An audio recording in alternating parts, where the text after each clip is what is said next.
you mentioned in one of your last talks that petroleum wasn't what we thought it was, that it wasn't a fossil fuel, that it didn't come from fossil animals. Yeah. Is it just a mineral? Is it a mineral like any other mineral?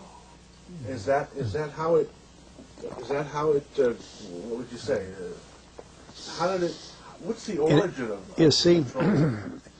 when they first found petroleum, because they were beginning to make motors and needed on axles or wheels on railroad trains and all that sort of thing, and remember trains started in the beginning of the 19th century, then oil went from just a lubricant to a fuel, and it made it valuable. And Rockefeller happened to be the smartest man in the business at the time, but he made most of his money, or much of it, off the transport of the petroleum as well as selling it. But one thing they realized was, because oil is putting a price on oil is like putting a price on a pail of water. You know, no initial cost. It's in the ground, and in those days they were, some of it almost what you'd call surface mining the oil. They didn't go down deep. So in order to get the price up, they hit on the idea that they would have to make it appear to be scarce. That boy, after we take the next few barrels out, we're probably going to have to close as well. You know, that kind of thing. Well, a very fortuitous event. In 1892, there was a convention in Geneva of scientists to determine what organic substances are. Well, the definition of organic is a substance with hydrogen, oxygen, and carbon. And so it's usually a living substance, a tree. You analyze a dead tree, hydrogen, carbon, and oxygen, and grass and so on, living things. Animals, we are hydrogen, oxygen, and carbon. So at this Geneva Convention, Rockefeller took advantage of sending some scientists over who said, oil, petroleum, is hydrogen, oxygen, and carbon.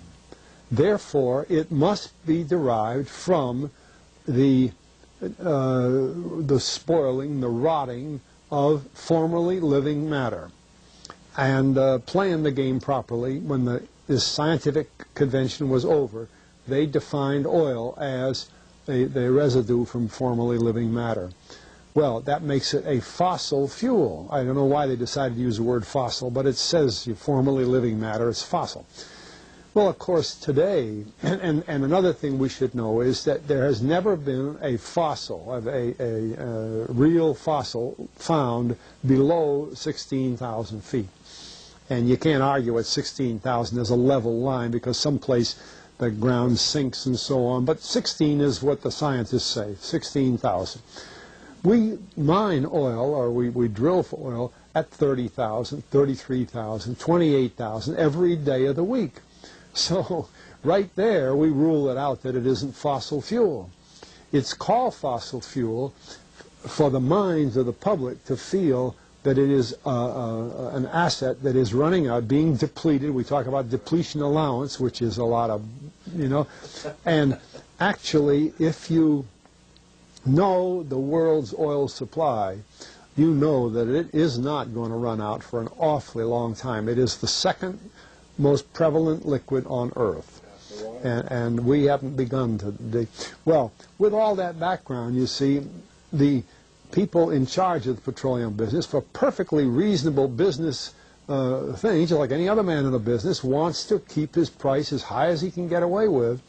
And the way to do is just say, well, there's no more. With the last barrel is going to cost $1,000, and then it's all done. And they preach that stuff.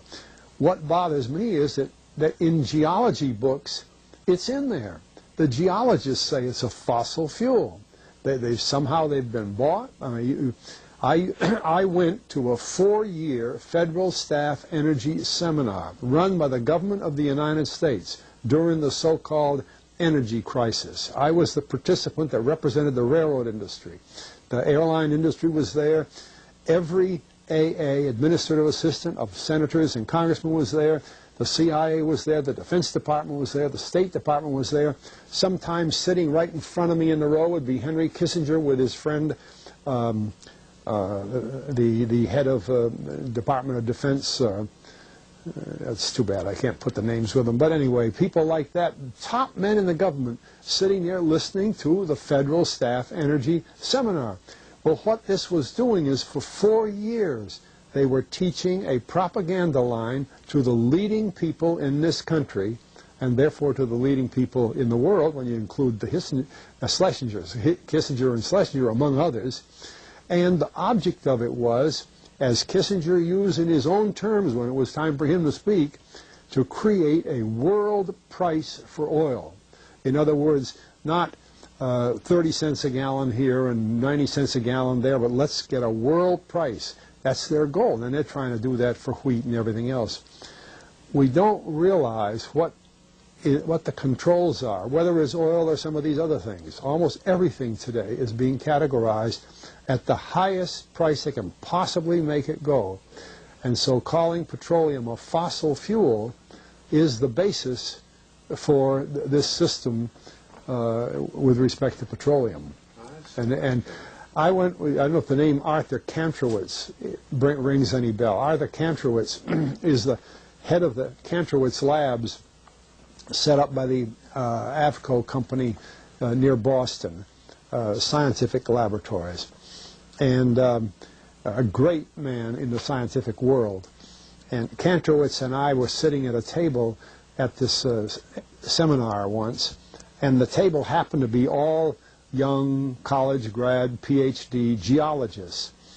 And so just to get a conversation started, I turned to Kantrowitz and I said, Arthur, what do you think about this foolishness of these speakers talking about fossil fuel? And it was kind of put up. He started laughing.